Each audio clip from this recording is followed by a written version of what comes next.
Docteur Ogro, bonjour. Bonjour. Si besoin était, on va dire que je vais interviewer quelqu'un sur les jeunes médecins, Tout à dont fait. vous êtes représentative pour, et je vous laisse vous présenter, Pour réagir.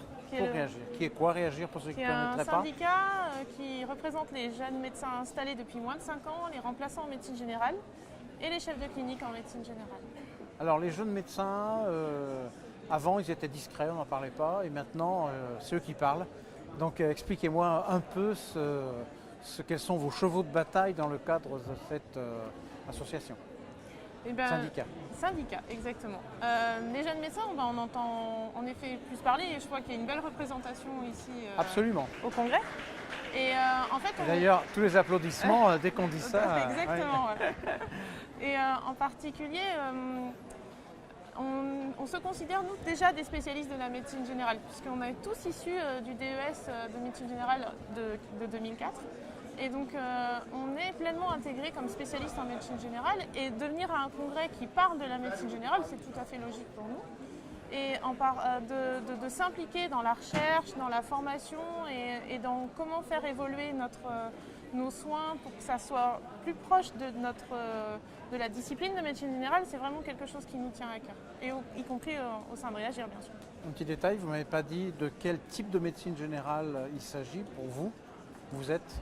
Moi, je suis médecin généraliste installé dans une ville de vallée, de montagne, à Aime-la-Plagne. Ça vaut la peine de le préciser parce que ce n'est pas forcément les choix les plus évidents. Eh bien, j'ai 33 ans et je me suis installée à 28 ans, donc juste à la fin de mes études. Et c'est pourtant, pour moi, c'était un choix logique de pouvoir faire de la médecine générale en ambulatoire et surtout pas à l'hôpital. Vous luttez contre la désertification. J'ai fait partie intégrante de la lutte contre la désertification. Ouais. Jusqu'à un passé récent, les généralistes, c'était un peu les remplaçants. Les jeunes généralistes, c'était les remplaçants. Et on pensait remplaçants, bon, ça s'arrêtait là. Et quel est le profil du remplaçant aujourd'hui par rapport aux jeunes généralistes que vous représentez? Donc c'est la majorité de ceux qu'on représente. On a fait une enquête l'été dernier sur quelle est l'image du remplaçant au jour d'aujourd'hui. Il faut le savoir, c'est une jeune femme. 70% des remplaçants sont des femmes, d'une moyenne d'âge de 32 ans, qui ont un exercice en tant que remplaçante en médecine générale sur une durée de 3 à 5 ans. Et on se rend compte que vraiment, cette période de remplacement, c'est ce qu'on appelle la période des possibles. C'est là où on découvre un lieu où on a envie de travailler, une équipe avec qui on a envie de travailler et la façon dont on a envie d'exercer. Et actuellement, il y a 10 000 remplaçants, toutes spécialités confondues en France. Mais en même temps, il y a un besoin parce que souvent les médecins généralistes, au contraire, on entend dire qu'ils n'arrivent pas à trouver de remplaçants pour partir en vacances. Donc on est absolument essentiel pour le système de soins, par exemple. Pour ça. Au point que le J de jeunes n'est peut-être pas toujours justifié puisqu'il y a beaucoup de remplaçants plus âgés. Alors, d'autant plus qu'il y a, ça c'est dans les atlas de l'ordre des médecins, où en fait on voit qu'il y a une proportion des remplaçants retraités qui sont apparus. Donc en effet, le J de jeunes n'est pas valable dans ce cas-là. Mais la majorité des remplaçants sont quand même des jeunes médecins de moins de 40 ans. Il y en a 5 000 sur les 10 000 de moins de 40 ans.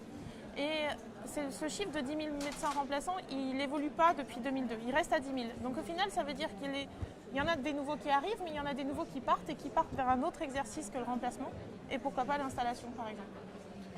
On parle aussi de chef de clinique dans cette spécialité, puisque c'en est une. Tout à fait. Est-ce que vous avez quelque chose à nous dire sur ce sujet?